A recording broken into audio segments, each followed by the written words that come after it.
What if I told you that your faith isn't found in temples or churches anymore, but in malls, brand logos, and the glowing screens in your pocket?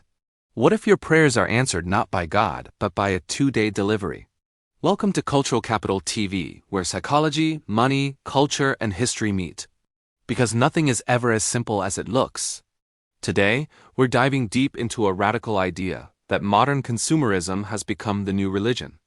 For centuries, traditional faith offered a clear path, salvation through virtue, community, and belief.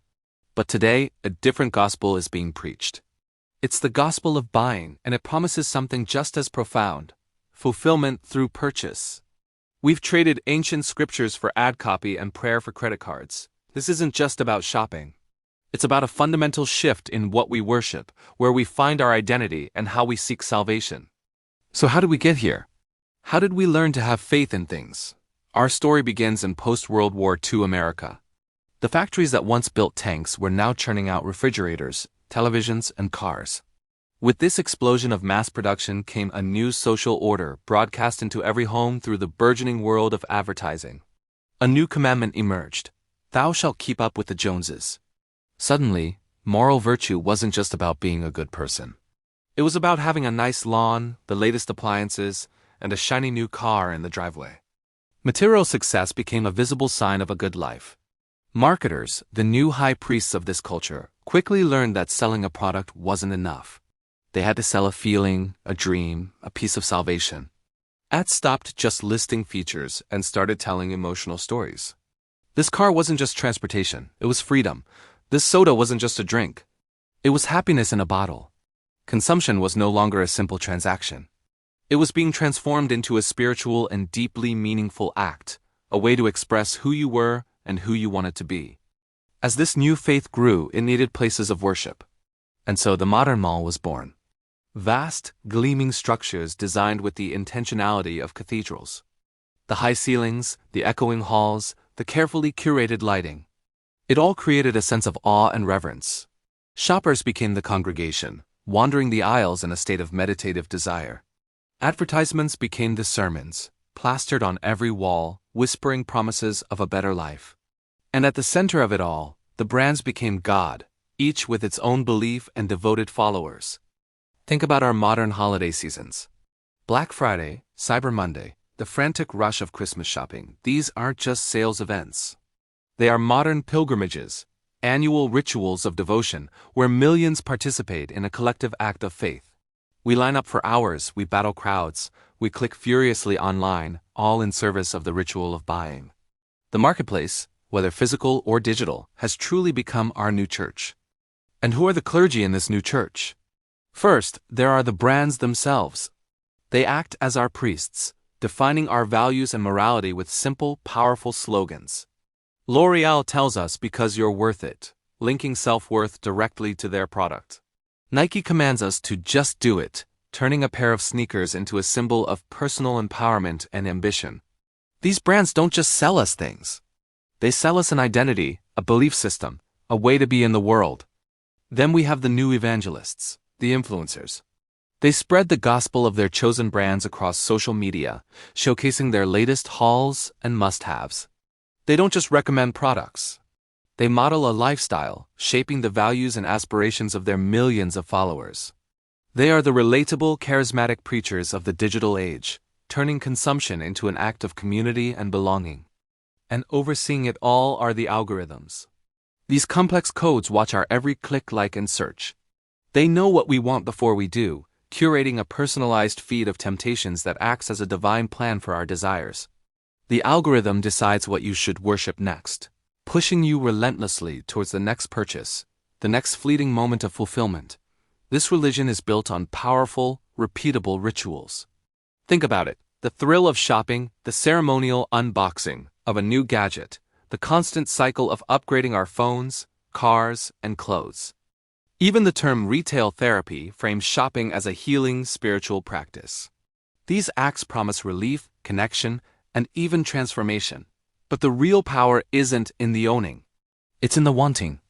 The dopamine hit comes from the anticipation, the hunt, the moment right before the purchase. This is why scarcity culture is so effective. Limited edition drops, flash sales, and exclusive collaborations all mimic the religious concept of something being precious because it is rare. It creates a sense of urgency and a feeling of being one of the chosen few if you manage to acquire it.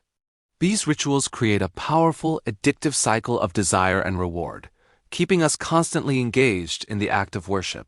But here lies the false promise of salvation. Consumerism promises transcendence. It whispers, "You'll finally be happy once you buy this. You'll feel complete once you own that." It delivers a temporary high, a fleeting satisfaction, but it never leads to lasting fulfillment. Soon, the novelty wears off, the dopamine fades, and we're left feeling empty again, already looking for the next thing to buy. This cycle of desire, purchase, and disappointment is a twisted mirror of the religious concept of sin, confession, and absolution, but with a crucial difference.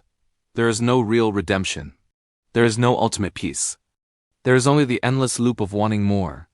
The modern consequences of this misplaced worship are all around us: crushing debt, chronic burnout, a pervasive sense of emptiness, and a planet groaning under the weight of our consumption. To sustain this system, we even have a new form of tithing. Look at our financial systems: credit cards, buy now, pay later schemes, and the ever-present specter of debt. These are the modern collection plates. We make our monthly offerings to the banks and financial institutions, not out of charity but in exchange for the ability to participate in the rituals of consumption. We tithe our future earnings for the promise of status, belonging, or a temporary jolt of joy right now. The entire system of modern capitalism thrives on one core belief: that you are incomplete, and there is always something missing that can only be filled by buying more. So why did this happen? As traditional community structures like churches, local clubs, and extended families began to weaken, a vacuum of belonging was created. We became more disconnected, more isolated. Consumerism rushed in to fill that void. It offered a ready-made identity and a sense of community built around shared brands and lifestyles. Loneliness and identity confusion are the key symptoms of treating materialism as a faith. The data is clear. As rates of traditional religious affiliation have declined in many parts of the world, rates of consumption have skyrocketed. We replaced one belief system with another, often without even realizing it. But the good news is, we can break free. We can reclaim our sense of value and purpose. This isn't about feeling shame or guilt for the things we own. It's about awareness. It's about consciously choosing where we place our faith. We can create new rituals that truly nourish us. Practicing gratitude for what we already have, investing time in our communities and relationships, embracing minimalism, or shifting our focus from consuming to creating. True meaning isn't found in accumulation. It's found in contribution, connection, and experience. Real freedom doesn't come from mindless spending. It comes from understanding the systems that shape our desires and making conscious choices. In the end, belief is inevitable. So the real question isn't whether you'll have faith, it's what you will choose to place your faith in.